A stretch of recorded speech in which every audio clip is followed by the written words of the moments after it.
So I saw this post that says what it feels like to have your boyfriend of 8 years buy a house and then charge you rent to live in it while making you both design director and general contractor of the renovation. My only question for you is what's in it for you? I see where he benefits. He gets somebody to split the mortgage with him without having to be on that mortgage, but he also gets free help. He gets free labor. In addition to the cooking and cleaning that you're probably already doing for him, you're also scrubbing the baseboards and the floors, you're painting, you're organizing, you're designing, you're building, all of that. All of that for what? In exchange for what?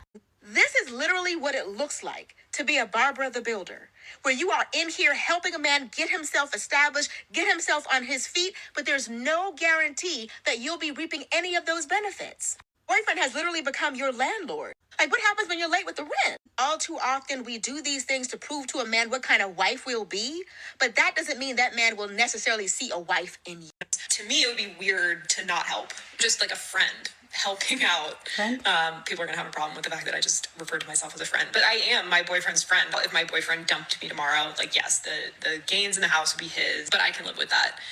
I'm doing this work because it's fun and it improves the home that I live in. I will now stop talking about our relationship and get back to remove. I swear, one day they're going to do a study on the formula of women in relationships with men who are exploiting them and how they make the mistake of going online and just being like complaining about something that they legitimately should be complaining about and then get honest feedback about that thing. And it's too much for them to handle. And then they're like, never mind, I don't want to talk about my relationship anymore.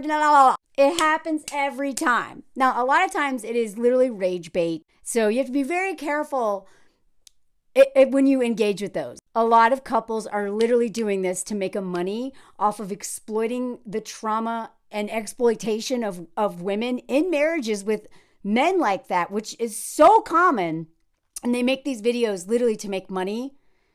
And they're just making this up. So please be careful about engaging with those kind of videos. But this seemed, based on her account, that she was like, wanted to make an account about like all this stuff they're doing to this home that's not even hers, right? And then she clearly, because this is what happens. This is like whenever women make these like passive aggressive videos or posts where they're complaining about their husbands in public or their boyfriends of 8 years like hers, and then they get a lot of feedback from women who are like, what the hell? You are getting and then they're like, oh my God. I get it. It is the same as telling your super honest friend about your situation and then being like, you deserve better than that. Why are you still with him? And then they're like, never mind. And they don't want to talk about it anymore. They don't tell you anything else because they're not ready to take action yet. They haven't hit their bottom yet. And like I talk about a lot on here is that relationships, we really need to start treating a lot of them like addictions. They're not always really as bad as addictions for some people, but if you are like chronic codependent or suffering from limerence or any of those things, it literally is like you can't quit until you are done. And sometimes, like me, you literally almost die in that little experiment of being like, no, I can handle it. It'll get better. He used to be blah and now he's blah, but like he'll change. I'll change him. You can't. And you can try, but if a man doesn't care, he's not going to change anything, right? He'll do the minimal to exploit your hope and your daddy issues or your mommy issues or your former trauma or your attachment style, whatever it is that makes you so stuck on this person. They'll exploit the crap out of that, especially hope, but they won't change. And what I really want to use that as an example of women needing to see, and I don't mean this in a capitalist, hyper-capital, I don't want to be taking this the wrong way, but women need to start seeing that time is money. Time is money. I have not learned that lesson as hard as when I lived in New York. And I was like, what's happened to me?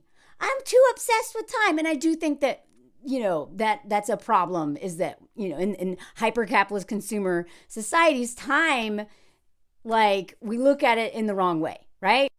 And at the same time, I realized that, you know what, it takes me, if I take my stuff to the laundry mat and I sit there for 4 hours doing my laundry, then I'm losing 4 hours out of my day, and I'm paying like, at the time, I think I was paying $5 in quarters to do my laundry. And maybe it's not 4 hours, but it's time. And for $2 extra, I could drop it off and just come back and pick it up. And those 4 hours are worth over 2, And women will invest so much time, not just years of their lives, pouring into these men, literally building them up, building up their careers, getting them all healthy, doing all that emotional labor that teaches them how to have a friend, which is what you should be. And I know that she referred to him as her friend, and your partner should be your friend. But under patriarchy, I'm sorry, most of these men are not treating us like their friend. My husband is the first man who has treated me like my best friend Liz.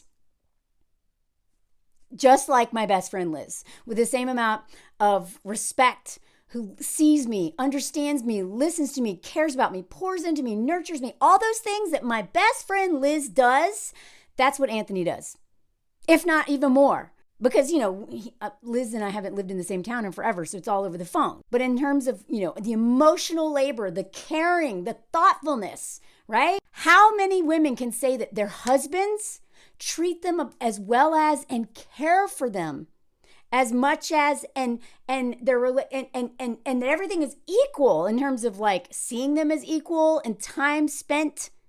How many women can say that about their husbands? Based on what we see online, not many. A friend would offer to pay that woman, probably. I would never expect a friend to come over to my house that I just bought and spend endless hours renovating it for nothing. Now, I would never expect that of a friend, right? Now, I would, I have helped friends paint things and do stuff. Liz, when I got like bug mugs in New York, Liz came down, drove several states to come and help me go through my stuff and like put my life together, because it was a major crisis for me. And I did a whole video about, I ended up on the Dr. Oz show. Y'all, if you haven't seen that video, please watch it. It's really funny. And also traumatizing. You want something to wake up your trauma from childhood? Get bed bugs or roaches or some sort of infestation. Anyway, she came down, but you know what? I do the same thing for her, but that's got like a limited amount of time. Renovating, like that account's insane. I don't know, I don't even know how many hours, but that is so much time. If that man paid someone to do that, it would be thousands and thousands and thousands and thousands of dollars. And she may be able to enjoy it while she's his girlfriend. And she's like, I can live with that if we break up. After 8 years and all that labor, the invisible labor, the mental load, the emotional labor, your body, if he's not giving you an O on a regular basis, then, you're doing all that labor, because it's not love, it's labor. If doesn't care about your I don't know, maybe he's the best lover ever. But you know what that man is? He's not her friend. If he's expecting her to do all that, and she gets like, he's her landlord, but even a landlord would pay you. My husband's last apartment, they paid him to paint because he was a professional painter for a while. They paid him to paint, or they took it off the rent. That was one job. Is she clocking in and clocking out? I bet if she added up all the hours and the mental hours of planning and going to Home Depot and all this crap, and then the actual labor, and then actually having to clean up all that paint off of you all the time. I did construction for a while. I've never mentioned that. But I did professional painting. I painted the inside of Judge Judy's house. I have so many random stories like that. I did the fancy interior painter stuff for Judge Judy's house, but I never got to meet her, unfortunately. I did construction when I was in New Mexico. I've done these jobs. They are hard labor. This is hard labor. And when I was in church as a teenager, I went to something called Mountaintop in the Appalachian Mountains with my church, and literally tarred roofs, built an outhouse, dug a 6-foot hole for an outhouse. Like, I have done nothing but manual labor up until when I became a writer and storyteller and comedian. Up until then, all the labor I've ever done is manual, and I have so many back problems now. Manual labor is hard work. She's doing all that for free. What? I promise you he's going to dump her. He's building that house for his future wife. And here's the thing about being a barber the builder. It takes the form of actually literally being a builder like that. It's oftentimes takes the form of holding their hand through an addiction. This is why I talk about these celebrities all the time. Every time these celebrities, Robert Downey Jr., John Hamm, all the ones I've mentioned who have active addictions, John Stamos, whatever, all these alcoholics. Thank you, Matthew Perry, for not roping in a woman into marrying you and having a child that you traumatized too, because that man, I still owe y'all a video on that. That man would have been a nightmare to be married to. And I, as somebody who has struggled with addiction and dealt with addictions, I've been on both ends of it. We are nightmares. We are nightmares. We're sick and we need help. But people who will not get help, they have enablers. The codependent people who make sure, and Anthony uses this metaphor, and I think it's perfect, the curling metaphor. You know, the alcoholic is like the thing that gets pushed down, just, and the codependent women and the enablers are the ones who just with the brooms to make sure it slides better. Without us, these men these hobosexuals, these gold diggers, the active men with active addictions, which is a lot of them because they will not deal with their trauma. They use escapism. They won't deal with their past because that's what hitting do. Talk about feelings. They literally pay a schmegs worker to talk about their feelings with. And I say, I've interviewed a lot of schmegs workers. They tell me that these men will come to them for all this emotional labor, sometimes not even for physical stuff. Okay? The men will do anything to avoid dealing with doing the hard work. They'll climb Everest. They'll move to Alaska and live on a bus and eat poison berries rather than deal with the fact their daddy abused them. They'll do anything. And every single woman who dates those men, because of patriarchy and the way we are set up to get forked, all of those women will be the first thing thrown away, discarded when those men succeed, because we remind them of their failures in life. We remind them of who they used to be, and they think they deserve better now. They deserved you when they hated themselves, right? But they know that you must hate yourself too if you're with them. Why are you with me if I'm a loser? What's wrong with you? That's what they think. They know that. They maybe not ever admit it. So when and if they get to a good place, their career takes off, they stop drinking, whatever it is, they finally have the nice house. Most of these men, unless they really worked on themselves and actually addressed all of the exploitation that happens under patriarchy, which is capitalism, white supremacy culture, it's all tied together, right? If they haven't done any of that work, you remind them of what a loser they were. What a loser they still think maybe they are, but now they can at least fake it better. You will be the first thing to go as soon as those men finally feel like they've made it. They do not respect women who sacrifice for them. Not at all. Not at all. We make their lives so easy. Why would they respect us when we don't respect us? And I know why we do it. I did it. Most women, I would argue every woman I know has done this for a man at some point in time. I'm done. I don't want to die from my immune system. I don't want to be financially abused anymore. I don't want to lose years off of my life. And I don't want these men to unalive me. So no more hobosexuals, no more building for these men, no more trying to get them sober, no more parenting their own kids because they cheated and now they're a single dad and they don't want to do that. So they get you to do it. No more. Done.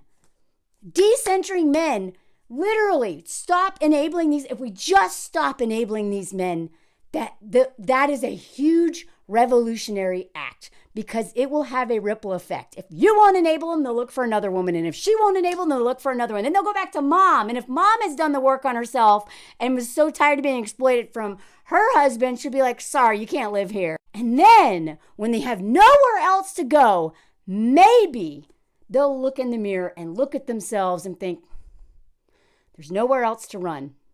I guess I got to do the work. But women who enable men, make it easier for them to avoid doing the work. This is a team sport. This is a team sport. The more I enable men, the more I screw over all women. Okay? Once I started seeing this as a team sport, I may hate myself. I love myself, but there's moments when I hate myself still. I don't know if that'll ever go away. And I have to do really hard work on myself to not hate myself. But what really helped me, because those moments of, loving and respecting myself are not constant always. The thing that my North Star is, if I won't do this for me, I do it for the other women. I know that's a very codependent logic behind it, but it's also community based. And I'm tired of the individualist mindset. It's a lonely, lonely place.